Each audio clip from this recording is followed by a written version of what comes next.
You're listening to Don't IEP Alone with Special Education Advocate Lisa Lightner. For more information about Lisa, the IEP Toolkit, and more ways we can help you in your process, go to adayinourshoes.com. Now back to the show with your host, Lisa.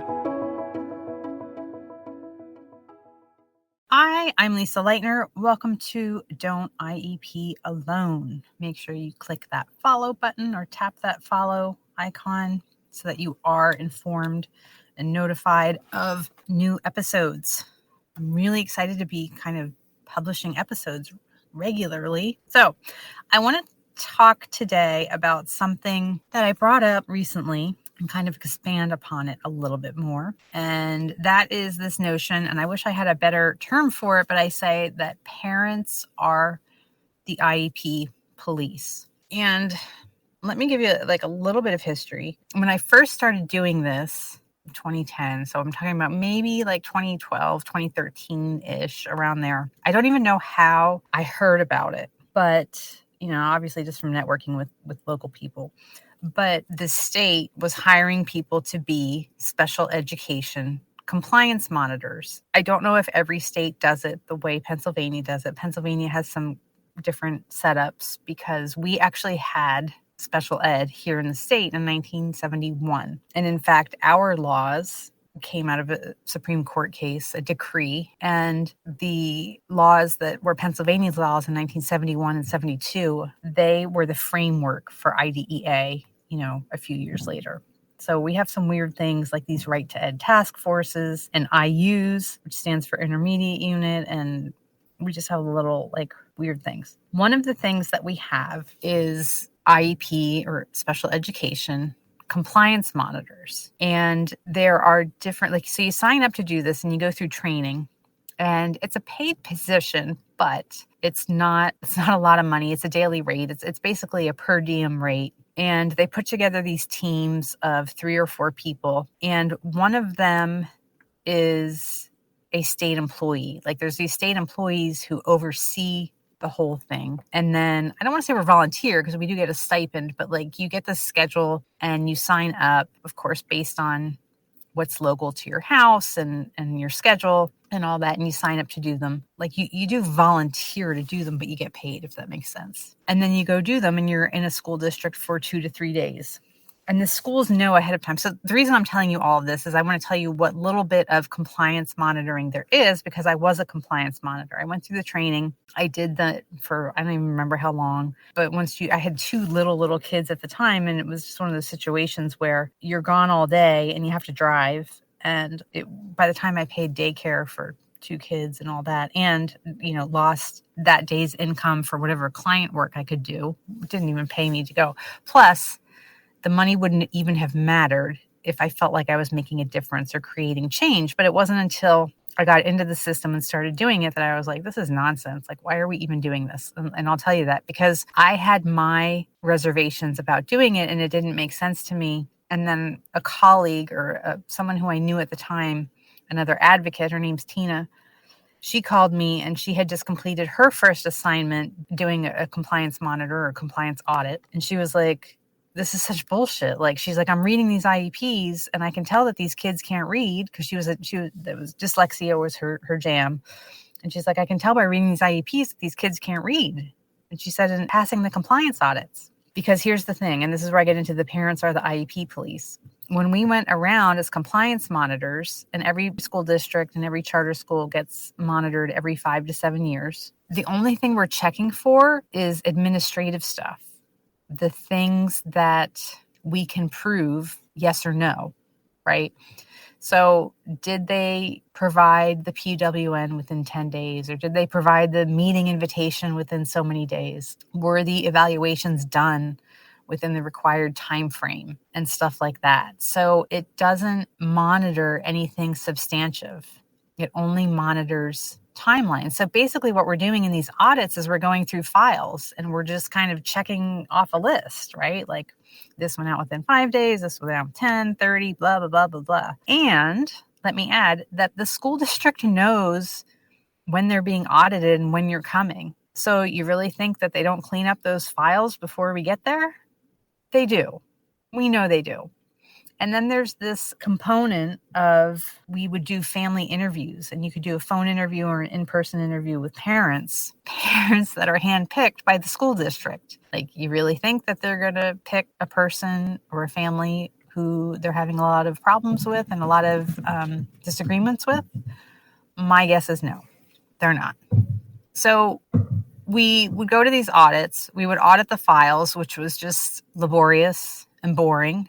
And we would go through the motions of these interviews. You rarely found anything good. The other piece of it was that it was so phony because the school districts also know how to use these audits to their advantage. So if they want to go back to their school board and say, hey, we kind of need more resources for this, or we kind of need more resources for that, they know how to kind of set these audits up and set up their evidence so that we can find a few things wrong, because they know also that it's not realistic that every school district in the state is going to get 100% on these audits and that we're not going to find anything wrong.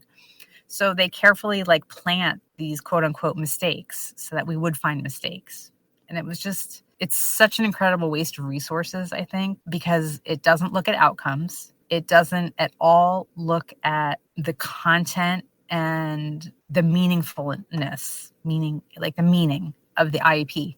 We're now looking back at the Supreme Court case is now almost 5 years old. And we look back at it and think we were so hopeful that day, meaningful progress, wow, we won, right? Supreme Court says progress has to be meaningful. And 5 years later, I'd argue that things are worse for our kids now than they were 5 years ago. But I don't want to be a total wet blanket. I'm starting to ramble, so let me reel myself back in. Parents are the IEP police. My point being, after 8 minutes of this long story of how the Pennsylvania compliance monitoring process is garbage, nobody is coming in to measure how meaningful your child's IEP is. Nobody is coming in to make sure that your IEP is being followed, that it's being implemented with fidelity, that your child is making meaningful progress. Nobody is coming behind the IEP teams and the kids and saying, did the parent have meaningful IEP participation? Because in my experience, Pennsylvania is measuring that only with the fact that they invited you to the meeting in writing with enough notice, right? They're not showing if you submitted a parent concerns letter that wasn't included, right? That's not appearing anywhere.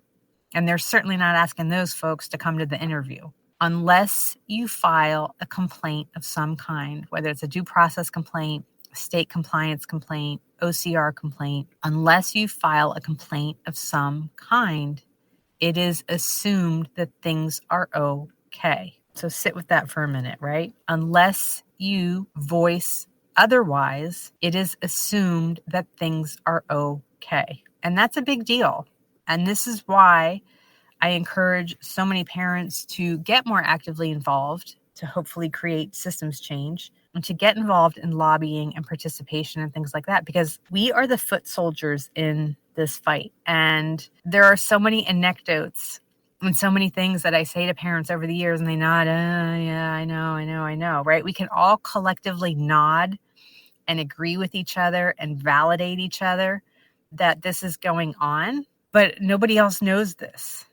Right? The legislators don't know this unless we bring it to their attention, unless we bring it to them and say, hey, the system is broken and this is how it's affecting my child. They don't know this. And it's important that we tell them. And that's why, I offer my online advocacy training, and lobbying is a part of that.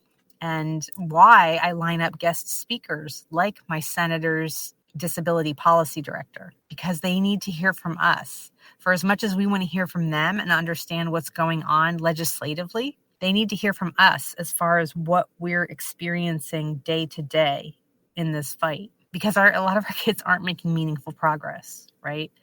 A lot of kids are out there with IEPs and the school's passing the audit, the state audit, but their kid can't read. And I informed my friend Tina then that she just was in disbelief. She was like, I just can't believe this. The stuff that we were checking on in the audit, she said, it just doesn't matter. And I was like, yep, I hear you. And my sentiments are the same, is that the reason I did it then was I feel like you can't change a process unless you really understand what's going on. So I did that for a while. And then, like I said, it wasn't worth my time.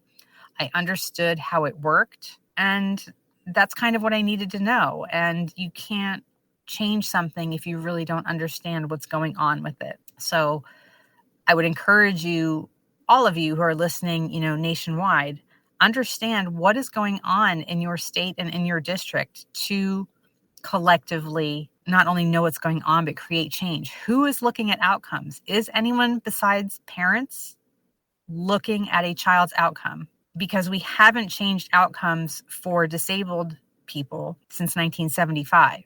My child today in 2023 is facing the same future as his disabled peers from 1975. The joblessness rate is the same. The housing options are just as dire. The funding options are just as dire. He's going to live in poverty, right? Because the system is designed to keep disabled adults in poverty. We have not changed outcomes since 1975. And that's how long IDEA has been passed. Like, what is different? What is better? And again, get inside these systems, dig in, figure out what's going on, and then get involved in lobbying and advocacy. So if you want to learn how to become a citizen lobbyist, it is a part of my online training course. You can go to adayinourshoes.org to learn more about the training options I offer. I have an ebook in draft format. I hope to come out with that in 2024 to help you be a better citizen lobbyist. Because we have to create change. Nobody is going to do this for us. Nobody is doing this for us. And because once disabled kids graduate school